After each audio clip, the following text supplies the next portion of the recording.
أعوذ بالله من الشيطان الرجيم. بسم الله الرحمن الرحيم. ما قلت لهم إلا ما أمرتني به أن اعبدوا الله ربي وربكم وكنت عليهم شهيدا ما دمت فيهم فلما توفيتني كنت أنت الرقيب عليهم وأنت على كل شيء شهيد إن تعذبهم فإنهم عبادك وإن تغفر لهم فإنك أنت العزيز الحكيم. نئے درس کے بعد انشاءاللہ العزیز سورۃ مائدہ پارہ نمبر 7 رکوع نمبر 16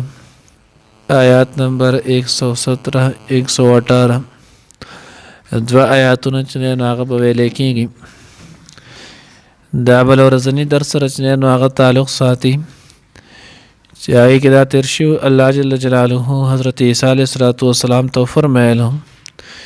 أأنت قلت للناس اتخذوني وأمي إلهين من دون الله، چې آیا تا خلکو ته ویلو چې د الله نه ما سوا چې نو زما او زما مور چې نو هغه معبودان جوړ کړئ. نو یو جواب عیسی علیہ السلام ورکو یا الله سبحانك ما يكون لي ان اقول ما ليس بحق،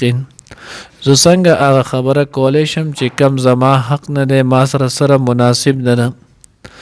اوس دې ځای کې عیسی علیہ السلام چې نو هغه دویم طریقې سره وایي په اثبات باندې. عیسی علیہ السلام فرمایي ما قلت لهم الا ما امرتني به، یا الله ما چې نو هغوی ته هغه خبره کړې د کمې چې تاسو ما ته حکم کړی دی. نو ستاسو له طرفه چې د کمې خبرې حکم شو ما خو هغه خبره کړې د هغې نه ما سوا چې نو هغه ورته ما بله یوه خبره هم نه ده کړې. اوس د الله د طرفه چې نو عیسی علیه السلام ته د کمې خبرې حکم شو نو د هغې دغه وضاحت په دې آیات کې په خپله راځي ان اعبدوا الله ربي وربکم، یعنی هغه دا خبره ده چې ما ورته نو دا بیان کړو، ما ورته دا خبره کړې وه چې تاسو د الله رب العزت عبادت کوئ، زما هم رب دی او ستاسو هم رب دی. مخکې نو هغه مونږ ویلي ولو چې د عیسی علیه السلام دا ذکر په طور خاص دا د دې وجې نه چې نو هغه کوي چې د بني اسرائیلو چې نو هغې کې دوه قسمه خلک ولو. یو قسمه هغه خلک ول چې د هغوی به عیسی علیه السلام د سره د الله پیغمبر نو هغه ګڼلو نه، نو هلته الله پاک د خپل انعامات خصوصیت نو هغې ذکر وکړو چې ګوره دا خاص انعامات په کېدل د زما پیغمبر و ځکه. او دویم خلک چې نو عیسایانو کې دویمه ډله چې نو هغه داسې وه چې عیسی علیه السلام نه رب جوړ کړو، نو په هغې کې د هغوی د دغې خبرې اقرار وکړو چې زه ګورې په خپله بنده یم، زه په خپله د الله بندګي چې نو هغه کوم. نو که تاسو ما ته د ربوبیت چې نو هغه نسبت کوئ نو دا خبره دا کار مو نو هغه خطا دی. نو یا الله ما خو دوی ته نه وویلې مګر هغه خبره چې د کمې ستا د طرفه ما ته حکم شو هغه ده ان اعبدوا الله ربي وربکم، چې د الله عبادت کوئ، زما هم رب دی او ستاسو هم رب دی. وکنت علیهم شهیدا ما دمت فیهم، اے الله زه خو په دې باندې تر هغه وخته زه په دغه حکم وم، ما دوی ته دغه حکم کولو او د دې چې نو هغه په دې باندې ما پابند کړي ولو تر څو چې زه د دې سره موجود وم. فلما توفیتنی کنت انت الرقیب علیهم، کله چې تاسو وفات کړم، کله چې تاسو اوچت کړم،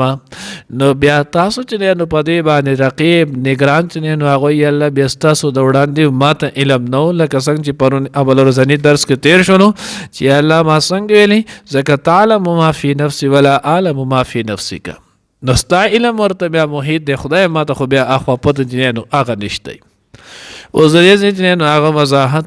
سورت ال عمران کې دی نو هغه په تفصیل سورت دی نو هغه تیر شو درېمه سپاره کې چې ان متوفیک ورافعک الی ومطهرک من الذین کفروا، مونږ چې نو هغه به تا ځان ته اوچت کړو پوره چې نو هغه به واغستو والو تاسو هغه ځکه مونږ چې نو وضاحت کړو چې وفات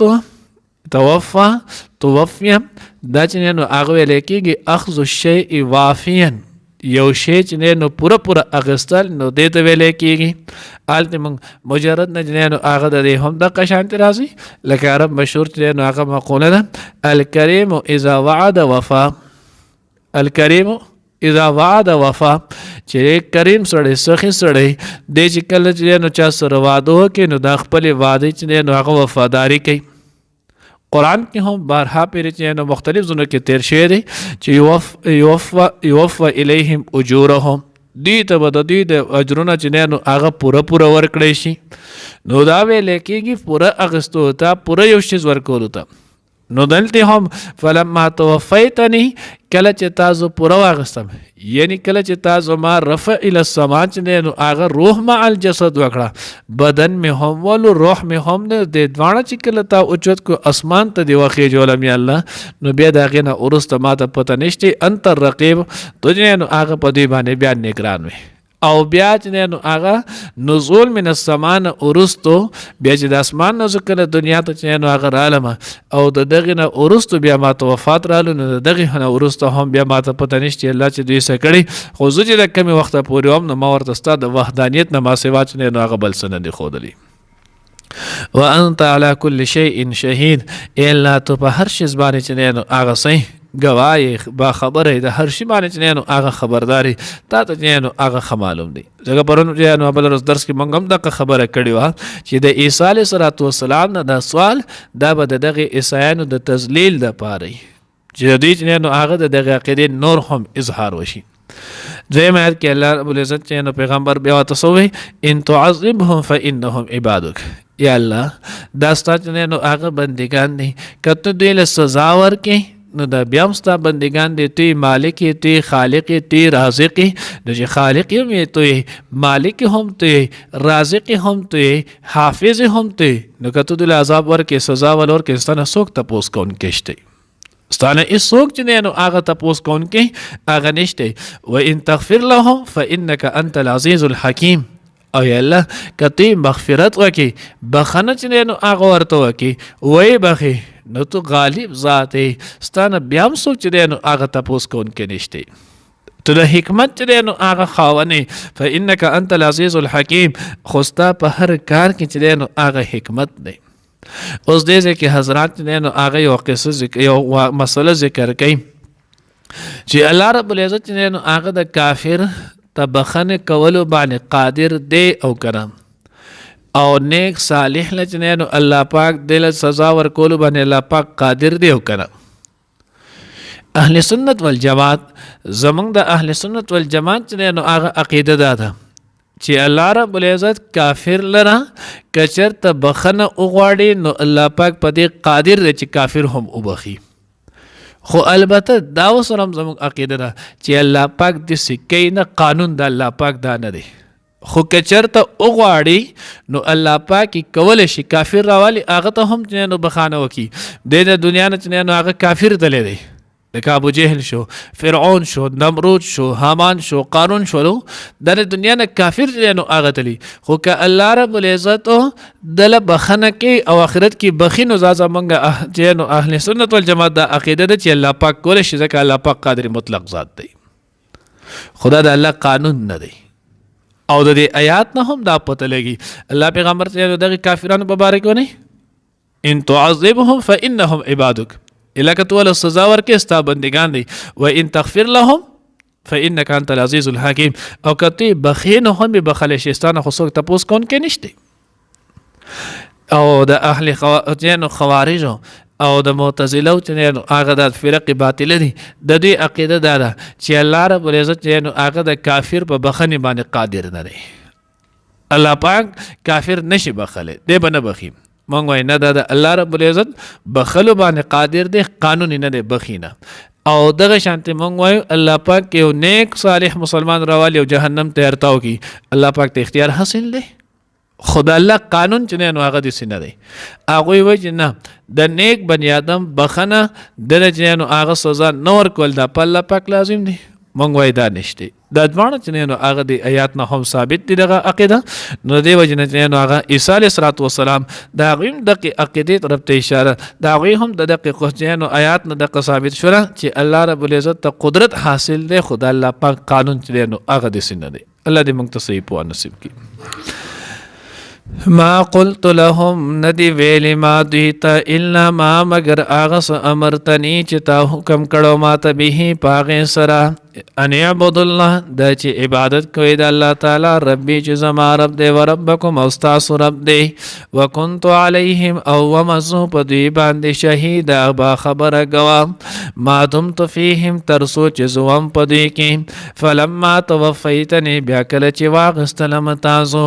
كنت انت الرقیبا نو تو په دوی باندې نگران علیهم په دوی باندې وانت على كل شيء شهید او تو په هر څه باندې چې نو گواهی خبرداري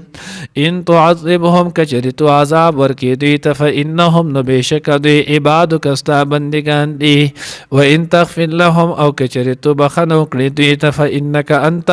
نو بشک هم تو العزیز غالب زبردست الحکیم د حکمت خاوند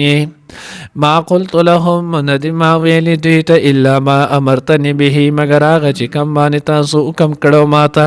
ان اعبد الله د چې عبادت کوي د الله تعالی ربي و ربکم زما استاد رب دی وكنت عليهم شهيدا او مزو پدی باندې با خبر گواه ما دمت فيهم تر سوچ زوام پدی کې فلما توفيتني بیا کله چې واغستلم تاسو كنت انت الرقيب عليهم نویت پدی باندې نگران وانت على كل شيء شهيد او تو یې په هر شي باندې چې نو هغه گواه خبردار